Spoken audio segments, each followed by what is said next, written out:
24 अगस्त 2023 को ये अनाउंस किया गया कि ब्रे वाइट का 36 साल की उम्र में ही निधन हो गया।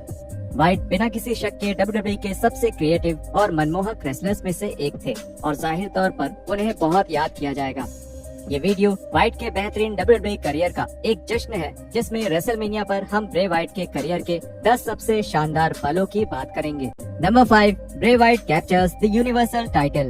ब्रे वाइट WWE में कई बार वर्ल्ड चैंपियनशिप जीत चुके थे, लेकिन उनकी पहली यूनिवर्सल टाइटल की जीत ने वाइट को उनका पहला कामयाब रन दिया था।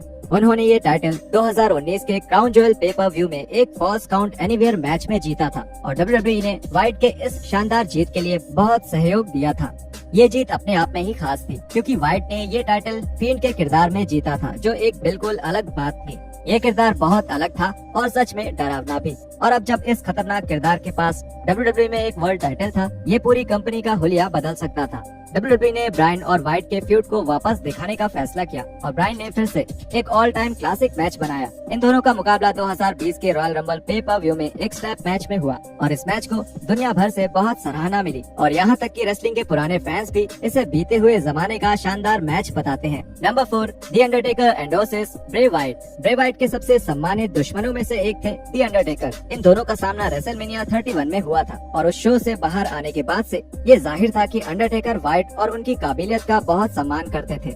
इसके बाद रॉ 2023 में वाइट और अंडरटेकर की रिंग में एक बेहतरीन मुलाकात हुई, जिसमें अंडरटेकर, जो उस वक्त अपने अमेरिकन बैडएस के किरदार में थे, उन्होंने वाइट के कानों में कुछ कहा था। ये एक पासिंग द टॉर्च वाला पल था और स्पोर्ट्स नेट के साथ एक इंटरव्यू के दौरान दी अंडरटेकर ने ये बताया कि ये सेगमेंट इतना जरूरी क्यों था और उन्होंने वाइट से क्या कहा था।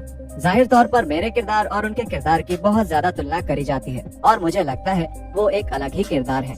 मुझे नहीं लगता ये उनके लिए सही है कि वो क्या करते हैं उसकी तुलना मैंने जो किया था उससे करी जाए। अगर बड़े पैमाने पर देखें तो ये एक जैसे ही सुपरनैचुरल चीजों में आता है, या मुझे नहीं पता क्या कहेंगे उसको। ये 2023 है और वो अपनी चीजें कर रहे हैं और मैं उसकी सराहना करता हूँ। मुझे समझ आ रहा है वो क्या करने की कोशिश करते हैं और मैं वही करने देता हूँ। मेरा फोन हमेशा ऑन रहता है और उन्हें जब मुझसे किसी बारे में बात करनी होती है या मेरी सलाह चाहिए होती है, वो ठीक है। मैं अपने अनुभव उनके साथ बांटने में बेहद खुश रहूंगा या शायद आने वाले समय में उनके कुछ सवालों का जवाब देने में सक्षम रहूं। तो हाँ, वो एक अच्छा पल था और जैसा मैंने सोचा था वही हुआ था। वाइट ने भी कभी इस बात को नहीं छुपाया कि वो अंडरटेकर से बहुत प्यार करते थे और इसलिए उनके साथ एक रिंग में इस पॉजिटिव तरह से रहना वाइट के लिए बहुत बड़ी बात रही होगी। Number 3, Bray Wyatt and Randy Orton join forces. 2016 का स्मैकडाउन लाइव बिल्कुल जबरदस्त हुआ था और उस शो की सफलता का एक बड़ा कारण वाइट और ऑर्टन की साझेदारी थी। ऑर्टन ने वाइट और ल्यूक हार्पर के साथ मिलकर वाइट फैमिली का एक नया वर्जन बनाया था और हालांकि शुरू में ये एक अजीब जोड़ी लग रही थी, लेकिन अंत में ये उन सभी के करियर्स का सबसे बेहतरीन काम बन गया था। ऑर्टन इस किरदार में बहुत अच्छे लग रहे थे और वाइट और हार्पर भी ऑर्टन के साथ काम करने के लिए बहुत उत्सुक लग रहे थे। इन तीनों शानदार टैलेंट्स ने पूरा जोर लगा के अपनी स्टोरी लाइन पे काम किया और ये स्मैकडाउन लाइव एरा के सबसे बेहतरीन स्टोरी लाइन्स में से एक था। WWE ने वाइट और ऑर्टन को स्मैकडाउन का नया टैग टीम चैंपियंस भी बना दिया, जब इस जोड़ी ने 2016 में TLC पेपर व्यू में ये टाइटल जीता।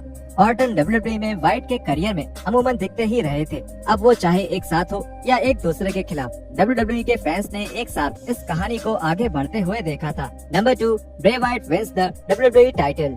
एक रेसलर के करियर का हाई अक्सर तब होता है जब वो कोई टाइटल जीतते हैं, मगर जब वो अपनी कंपनी का टॉप प्राइज जीतते हैं, उनकी मेहनत और सारी सैक्रिफाइसेस उस दिन वसूल हो जाते हैं।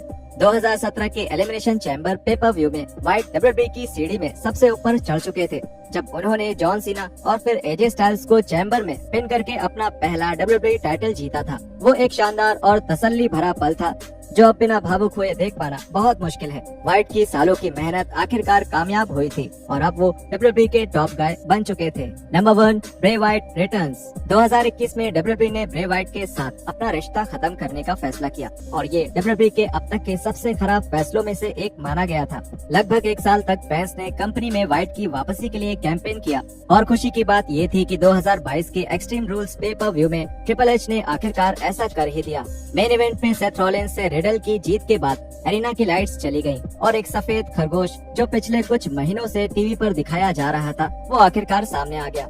इसके बाद वाइट की आवाज में He's got the whole world in his hands नाम का गाना सुनाई देने लगा, जिसके बाद फायरफ्लाई फन हाउस के किरदारों को एरेना में बुलाया गया।